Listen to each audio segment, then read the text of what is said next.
नमस्कार, जय हिंद, वंदे मातरम। एक बार फिर से आपका बहुत बहुत स्वागत है हमारे YouTube चैनल के अंदर। आपको बता दें कि मध्य प्रदेश के अंदर विधानसभा चुनाव का बिगुल बज चुका और मध्य प्रदेश के अंदर सभी पार्टियों ने अपनी तैयारियां जोरों तौर पर शुरू कर दी है।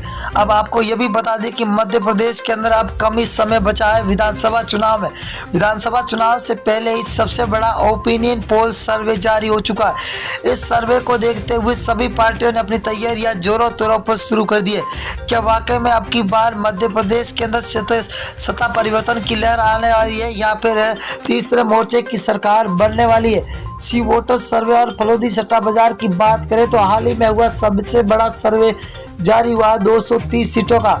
हर एक सीट के बारे में आपको बताएंगे कि कौन सी सीट किस विधानसभा की सीट किस पार्टी को मिलती हुई दिखाई दे रही है। सबसे बड़ा सर्वे जिला है जहाँ पर कुल 5 सीट है, जहाँ बीजेपी को 2, कांग्रेस को 3, तो यहाँ पर बीएसपी 0 पर है और अन्य के खाते में 0 सीट जाती हुई दिखाई दे रही है। अगर हम भोपाल जिले की बात करें तो कुल 7 सीटें है, 7 में से बीजेपी को 2, तो कांग्रेस के खाते में 5 सीटें जा रही है, तो बीएसपी को 0 सीट मिलती हुई दिखाई दे रही है।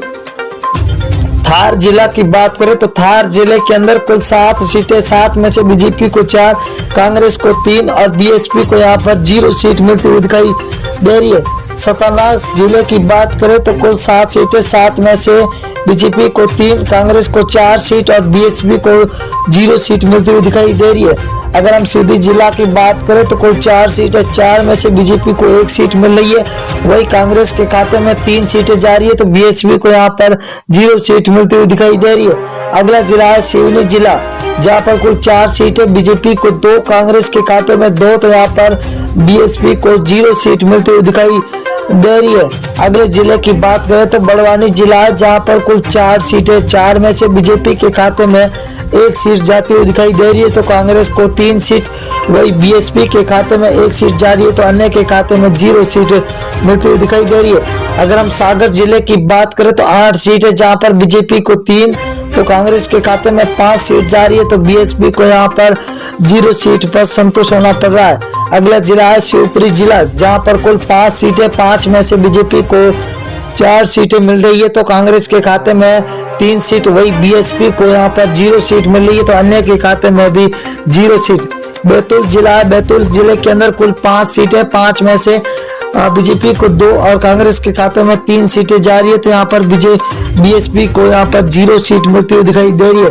विदिशा जिला है, विदिशा जिला के अंदर कुल 5 विधानसभा सीट है, जहाँ बीजेपी को 4, तो यहाँ पर कांग्रेस को 1 सीट मिल रही है, तो बीएसपी के खाते में 0 सीट जाती हुई दिखाई दे रही है।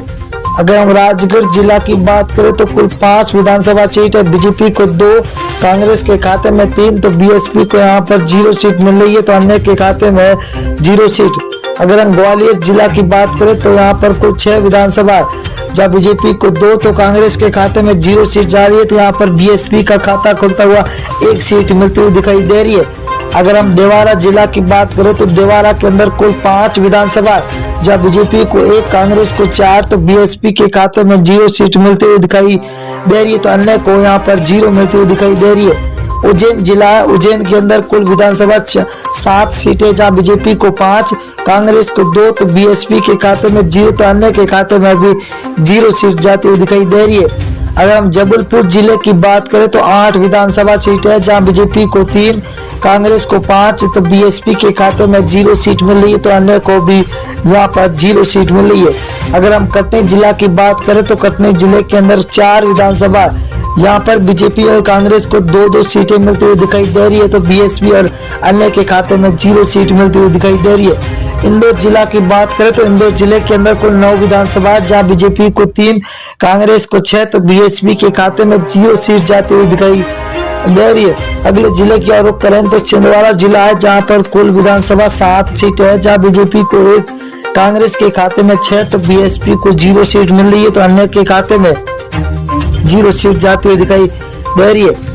अगर हम सीहोर जिले की बात करें तो यहाँ पर कुल 4 विधानसभा, बीजेपी के 1 और कांग्रेस को 3 सीटें मिल रही है, तो बीएसपी के खाते में यहाँ पर 0 सीट मिलती हुई दिखाई दे रही है। अगला जिला है बालाघाट जिला, जहाँ पर कुल 6 विधानसभा है, जहाँ बीजेपी को 2, कांग्रेस के खाते में 4 सीटें जा रही है, तो बीएसपी को यहाँ पर 0 सीट मिलती हुई दिखाई दे रही है। अगला जिला है मुरैया, मुरैना जिला के अंदर कुल 6 विधानसभा, 6 में से बीजेपी के खाते में 2 जा रही है, तो वही कांग्रेस के खाते में 4 सीटें जा रही है। तो बीएसपी को तगड़ा झटका लगता हुआ दिखाई दे रहा है। अगर हम बात करें अगले जिले की और दोस्तों, तो बहुत ही बड़ा जिला आ चुका है, सततपुर है। सततपुर के अंदर 6 विधानसभा है, बीजेपी को 2, कांग्रेस को 4, तो बीएसपी को 0 सीट। रायसेन जिला है जहां पर कुल 4 विधानसभा है, बीजेपी को 1, कांग्रेस को 3, तो बीएसपी यहां पर 1 पर है। तो अन्य के